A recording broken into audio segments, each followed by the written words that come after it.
ये कहानी है बर्फीली वादियों में बसे हुए शिमला की, जहाँ पर सुरेश अपनी बीवी रुचिता, बूढ़े पिता मनमोहन और 7 साल के छोटे बेटे नक्श के साथ क्रिसमस की छुट्टियों में रहने आता है। अपने बंगले को देखकर सभी आश्चर्यचकित हो जाते हैं। वाह सुरेश, ये बंगला तो वाकई में काफी सुंदर है।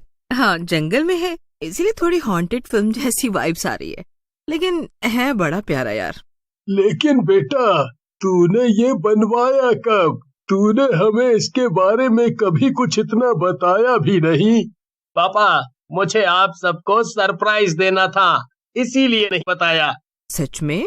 तुम्हारे पास इतने पैसे भी कहाँ से आए? हम मुंबई में तो अपने किराए के घर में रहते हैं, और यहाँ शिमला में तुमने अपना बंगला बनवा लिया। बात कुछ हजम नहीं हो रही। ओफो, यहाँ कोई अदालत की कचहरी चल रही है क्या, जो तुम मुझसे वकील बनकर इतने सवाल पूछ रही हो? मैं कटघरे में नहीं, शिमला की वादियों के बीच अपने सुंदर से घर के बाहर खड़ा हूँ। ये सब छोड़ो, चलो मम्मा, अंदर चलकर क्रिसमस ट्री सजाते हैं। ठीक है बेटा। सभी अंदर जाकर अपना सारा सामान समेटते हैं और रात में खाना खाकर सो जाते हैं। लेकिन रात में अचानक से रुचिता को बाहर गार्डन एरिया से झूला झूलने की आवाज सुनाई देती है। वो झट से उठकर बैठ जाती है और घबराहट के मारे उसके रोंगटे खड़े हो जाते हैं। सुरेश तो सो रहा है और नक्श भी अपने दादाजी के साथ सोया होगा, और नौकर दामू भी खाना बनाकर सो गया होगा उसके कमरे में। अरे, फिर इतनी रात के हमारे घर के गार्डन एरिया में झूला कौन झूल रहा है, वो भी इतने धीरे धीरे? रुचिता बहुत डर जाती है। वो बिस्तर से उठकर खिड़की के पास जाती है और वहाँ वो देखती है कि नक्श झूला झूल रहा है। ये क्या, इतनी रात के नक्श झूला क्यों झूल रहा है? इस लड़के को तो दिन रात कुछ समझ ही नहीं आता।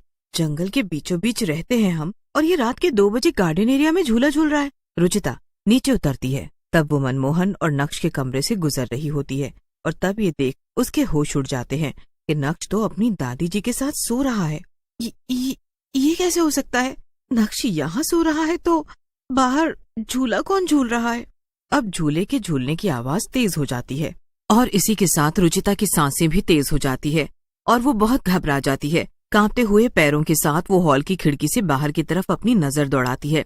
तब वो देखती है कि झूला अपने आप ही झूल रही है, लेकिन उस पर कोई नहीं बैठा है। नहीं, ये नहीं हो सकता। और दूसरे ही पल उसे झूले पर एक चुड़ैल दिखाई देती है जो झूल रही होती है। उस चुड़ैल का रूप बहुत भयानक होता है, और उसे देख रुचिता के पैरों तले जमीन खिसक जाती है। रुचिता बेहोश हो जाती है और सीधे अगली सुबह उठती है, और तब वो अपने आसपास डॉक्टर और बाकी घर वालों को देखती है। अब इनका बुखार ठीक है, इनका बीपी शूट हो गया था, इसीलिए इन्हें अचानक से तेज बुखार चढ़ गया। आप इन्हें समय समय पर दवाइयाँ दीजिए और इन्हें तनाव से दूर ही रखिए। ठीक है सर, आपका बहुत बहुत धन्यवाद। डॉक्टर चला जाता है। कैसी हो अब तुम रुचिता बहू? पापा, कल रात को मैंने हमारे गार्डन एरिया में वो झूला झूलने वाली चुड़ैल देखी। वो हमारी जान ले लेगी सुरेश। पापा जी आप मेरा यकीन कीजिए। रुचिता, ये सब तुम्हारा वहम होगा। वैसे भी तुमने वहाँ आने से पहले सफर के दौरान अपने लैपटॉप पर एक हॉरर फिल्म देखी थी, इसीलिए तुम्हें वही वहम हुआ होगा। दिन रात तुम बस भूत प्रेत की ही बातें करती रहती हो। मेरा विश्वास करो सुरेश, मैं झूठ नहीं बोल रही हूँ। मैंने सच में रात को झूला झूलने वाली चुड़ैल देखी है। सुरेश, लगता है बहू को आराम की जरूरत है, इसे अकेला छोड़ दे। कोई भी रुचिता की बात को समझने की कोशिश नहीं करता, और सुरेश और मनमोहन भी कमरे के बाहर चले जाते हैं। तभी फिर से रुचिता को खिड़की से झूला झूलने वाली चुड़ैल दिखाई देती है। नहीं, मैं तुम्हें नहीं छोड़ूंगी। तुम्हारा सच सबके सामने लाकर ही रहूंगी, दुष्ट चुड़ैल। रुचिता इसके आगे कुछ कर पाए। चुड़ैल झूले पर बैठे हुए रुचिता पर अपनी काली शक्तियों से जादू करती है और उसे सुला देती है। अब तू तभी उठेगी जब मैं चाहूंगी, क्योंकि अगर तू जागी रहे तो तू सबको मेरे बारे में बता देगी, और तो और मुझे खत्म करने का भी प्रयास करेगी। मैं अपना बदला पूरा करके ही रहूंगी। मेरे साथ जो गलत हुआ उसका बदला मैं लेकर रहूंगी। रुचिता अब दिन रात सोती ही रहती है। वो बस कुछ देर के लिए नींद से उठती है, सबको लगता है कि वो ये सब उसके बीमार होने के कारण हो रहा है, लेकिन असल में ये सब वो नहीं, चुड़ैल कर रही होती है, क्योंकि वो अपनी काली शक्तियों से रुचिता पर जादू कर रही होती है, जिससे रुचिता उसके ही कहने पर उठे, सोए और कुछ कहे। फिर एक रात जब मनमोहन रात में सो रहा होता है, तभी अचानक उसे भी गार्डन एरिया में झूला झूलने की आवाज सुनाई देती है। ये इतनी रात को अब झूला कौन झूल रहा है? मनमोहन जब बाहर आता है तब वो भी ये देखकर हैरान रह जाता है कि झूले पर कोई भी नहीं बैठा है और झूला अपने आप ही झूल रहा है। ये भयंकर और डरावना दृश्य देख मनमोहन के हाथ पांव ठंडे पड़ जाते हैं। तभी अचानक से उसके सामने झूले पर बैठी हुई चुड़ैल प्रकट हो जाती है।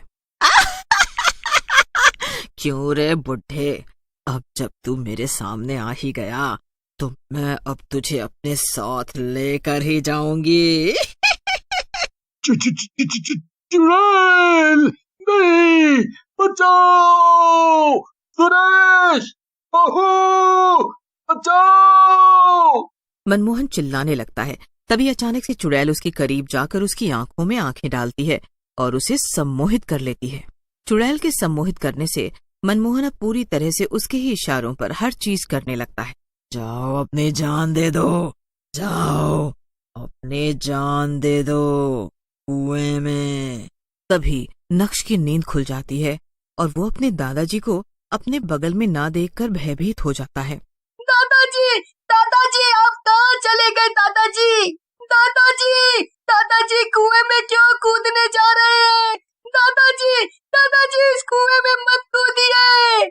नक्श की चिल्लाहट सुनकर सुरेश भी उठ जाता है और सुरेश और नक्श और दोनों मनमोहन को सम्मोहित हुए कुएं की तरफ जाते हुए देखते हैं। पापा, पापा, उस कुएं की तरफ मत जाइए। वो एक बहुत ही पुराना और गहरा कुआं है। उसमें गिरने के बाद कोई कभी जिंदा नहीं लौट पाया।